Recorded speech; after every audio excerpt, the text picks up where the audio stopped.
Now, this task is open-ended. It can never be finished. But a conscious effort to answer this challenge can change the world.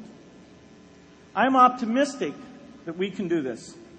But I talk to skeptics who claim there is no hope.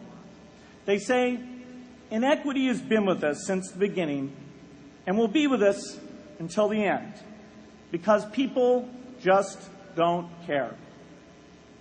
I completely disagree. I believe we have more caring than we know what to do with.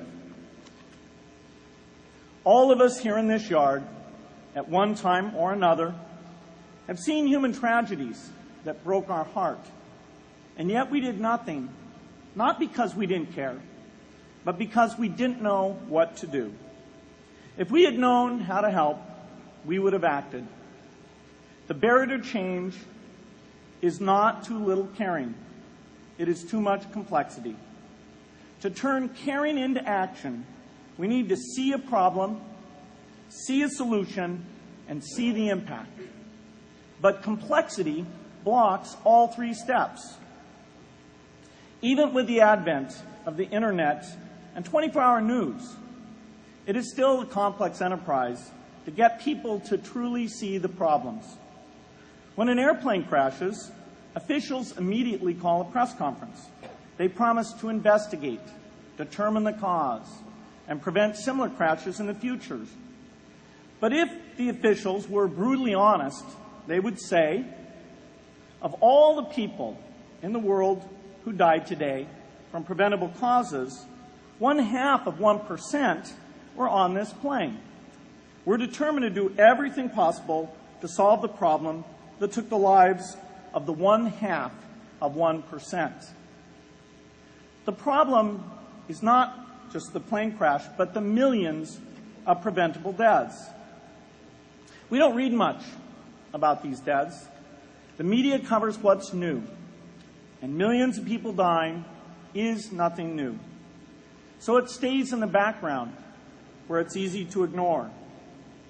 But even when we do see it or read about it, it's difficult to keep our eyes on the problem. It's difficult to look at suffering if the situation is so complex that we don't know how to help. And so we look away. If we can really see a problem, which is the first step, we come to the second step, cutting through the complexity to find a solution.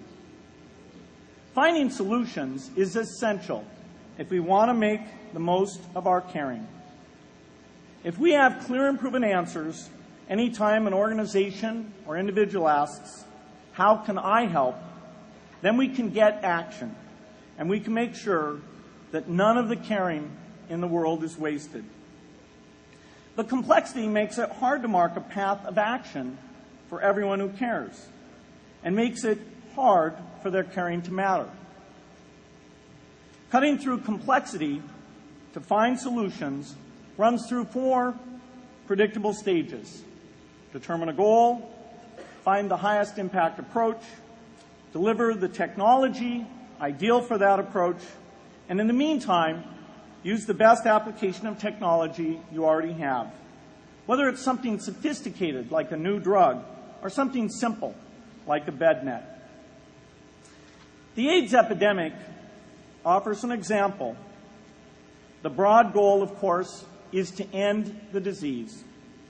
The highest leverage approach is prevention.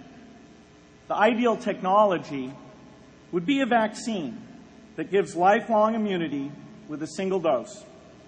So governments, drug companies, and foundations are funding vaccine research. But their work is likely to take more than a decade. So in the meantime, we have to work with what we have in hand, and the best prevention approach we have now is getting people to avoid risky behavior. Pursuing that goal starts the 4-step cycle again. This is the pattern.